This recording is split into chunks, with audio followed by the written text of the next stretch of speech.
Hey, it's Pickleball IQ, and here's everything you need to know about a drop shot. Today we're going to go over 5 key concepts of the drop shot, followed by some effective drills in order to help you improve your game. We're going to start with number 1. What is a drop shot?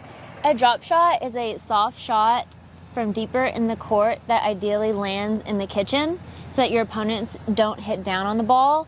And then it's also going to be your odd number of shots, so like your 3rd or 5th shot drop. So number 2 is, why do we do a drop shot? The ball travels slowly. That allows us time to move forward. And secondly, it allows us to get to the kitchen line, and that takes away our opponent's advantage. Tip number 3, you want to push the ball rather than hit it. When the ball stays on the paddle longer, you have more control. All right, so like Ryan said, you want to push the ball over the net. You don't want to hit it. So let me show you the difference between the two. This is more of a hit. This is a push. So a little bonus tip for you. I like to think of a drop shot like a dink, just from farther away. When you dink the ball, you should be pushing it like this, not hitting it. Number 4, how to aim drops for consistency. According to Jessie Irvin, a top female pro, aim for the ball to go over the net and below the opponent's chest. Instead of aiming for the kitchen, pick a target about a paddle length above the net. Okay, here we have Ryan feeding Heather some balls. She's trying to make sure that she hits the ball below Ryan's chest so that he's forced to hit up on the ball. Notice that every time he drops his paddle and he's having to hit up on it, that is not very aggressive, and she would have a chance to come forward. Right now, she's not coming forward because she's just practicing her shot. The main emphasis here is that the ball goes over the net and it stays in play. The second emphasis is on making sure he cannot hit down on the ball. So now Heather's going to purposely drop some high above Ryan's chest, and he's able to hit down on the ball. Yes, she's still in the point, but now she's under an enormous amount of pressure, and she's not going to be able to move forward. In fact, if this was a live game and he's hitting the ball down like this, she'd probably have to even back up. And since Ryan is 6'3" here, he can reach a lot of balls. So getting it below his chest is probably ideal. So if Heather just focuses on dropping the ball into the kitchen, a lot of times it's going to go into the net, because these balls that she's aiming, they're actually going towards the kitchen, but the net's just getting in the way. So as Heather said earlier, instead of focusing on where you want that ball to land, it's going to be much better, instead of aiming for the kitchen like she's doing right now, to aim for that spot over the net. Okay, so tip number 5 is our timing of impact. You want to start your swing so where you're hitting the ball and when it starts to descend the second time, not the first time.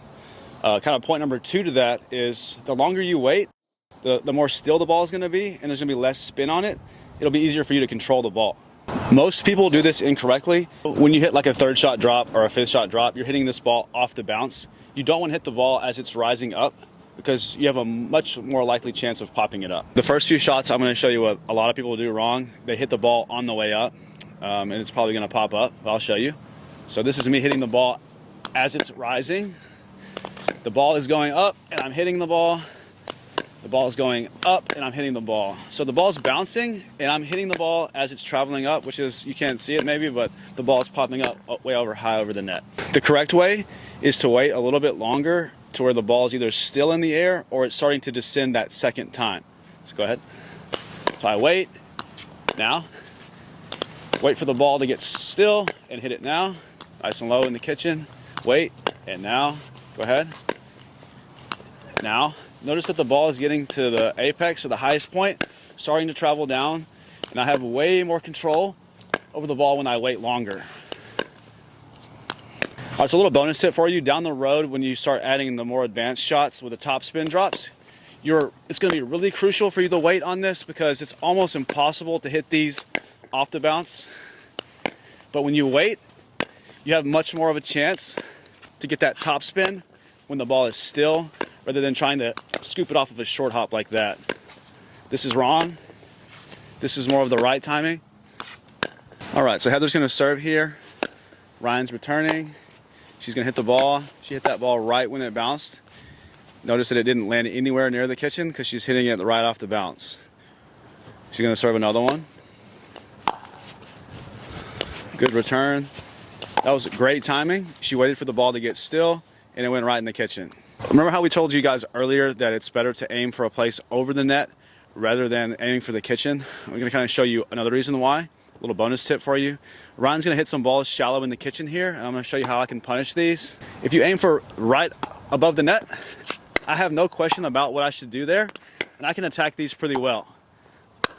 The drops that give me the most trouble are not the drops that go right over the net in the kitchen, especially if they're high, because I can attack these pretty easily, and there's no question about should I let the ball bounce or should I not. The ones where he's going for below my chest and they're hitting more towards the line, I have to like think in my head, go ahead, should I let this bounce or should I take it out of the air? So what we're trying to say here is the shallow ones are very obvious what you should do. The ones that are at your feet are more aggressive, and it scoots people back like this, and it kind of puts them in the bind. Yeah, very good. Drop it at my feet. See, I should have probably taken it out of the air, but that question of should I have taken it out of the air or not puts a little bit of question, and it makes me mess up. All right, so we're going to show you guys some drills on the drop shot. This is the accordion drill. Ryan's staying up at the net, and Heather's working her way back. She's trying to execute a good drop shot, working on her timing, and also aiming that ball for a specific spot over the net. Notice that she took that one out of the air. That's also a good thing. She's going to try to make the shot in the kitchen, take a step back. She's going to work her way all the way back to the baseline. That's going to be where the drops get more difficult. The reason she starts up close and works her way back is so that you can get the muscle memory and add a little bit more power and arc as you move back rather than going from the back to the front. All right, so she's going to work her way back to the middle one more time. If she messes up, you can mess up now. Like, she's very good at this. Try. Okay, so if she happens to mess up from a spot, okay, she messed up from there, I would say it's a good idea to get the muscle memory in that specific spot and kind of target that weak area until she can hit 3 to 4, maybe even 5 in a row. She missed again, so maybe more practice from that specific spot there. Once she's practiced going up and back a little bit, the most common area for a third shot drop against competent players is going to be from deeper on the court all the way to the baseline. So this is probably where you want to practice most of your shots because this is where they're trying to hit the ball. It's also the most difficult place to drop from. So Heather's going to hit some drops from deep court now and just staying back. She's trying to see, would that have been a good drop to run up on or move forward and get towards the kitchen line, or should she stay back? Number one priority, get the ball over the net. Secondly, try to analyze, should I have gone forward or should I have stayed back? As we mentioned earlier, all these balls that are going below Ryan's chest, he's having to hit up on. These would be great shots for Heather to move forward. The reason she's not moving forward right now is because we're not playing a game. She's just drilling. And the way that you get better is by doing stuff like this. A lot of people kind of do drops statically in the same place. You don't get a lot of lateral movement on your practice. So here I'm coaching Heather. She's going to try to drop the ball in the kitchen, and then she's going to work her way all around the court. So she's going to move laterally after she drops it. So she drops in the kitchen, she takes a step.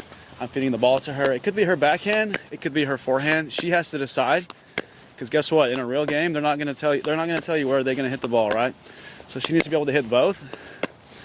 Once she makes it back, she's going to take a big step backwards, and she's going to repeat.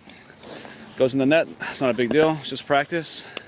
Okay, she's going to drop in the kitchen, take a step, drop it in the kitchen, take a step, moving all around the court. You want to get good at dropping the ball from all over the court, not just from one spot over and over. Now she takes another step back. Great drop there, right at my feet. Moving around. Very good. So she's getting a practice all over the court rather than just statically moving up in one direction. One thing about Heather is she needs to tie her shoe. Safety first. All right, so that's around the world. I kind of made that one up where you're dropping the ball from all over the court.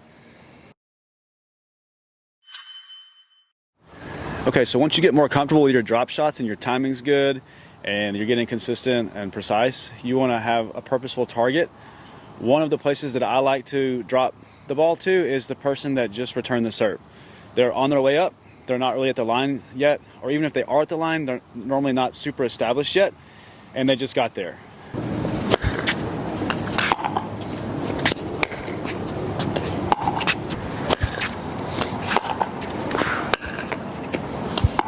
Another place to target is your opponent's backhand. A lot of times they're not going to be as aggressive with their backhand, and most players are weaker with their backhand, so I like to hit it there. A third place I like to drop to is right in the middle. It creates a little bit of chaos. Is that mine? Is that yours?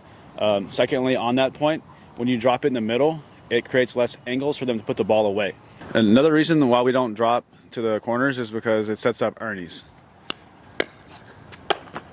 When he drops it high to the side like that, I have lots of angles to put the ball away. I can go down the line, I can go cross court, I can pretty much go anywhere, and that's a lot for him to have to cover. If he leaves up a drop in the middle and I try to put it away with an angle like that, you can see my margin of error is very low. I have to hit a really tough shot. Those balls are going out. Can I do it? If he leaves it up too much, sure, but notice that all these balls that are just barely going over, I have a lot of trouble putting it away at that angle. Whereas earlier, I could hit it very wide. Typically, the saying goes true, angles create angles. So when he doesn't give me an angle to work with, much harder for me. If he leaves it up really high, sure, I can put it away anywhere.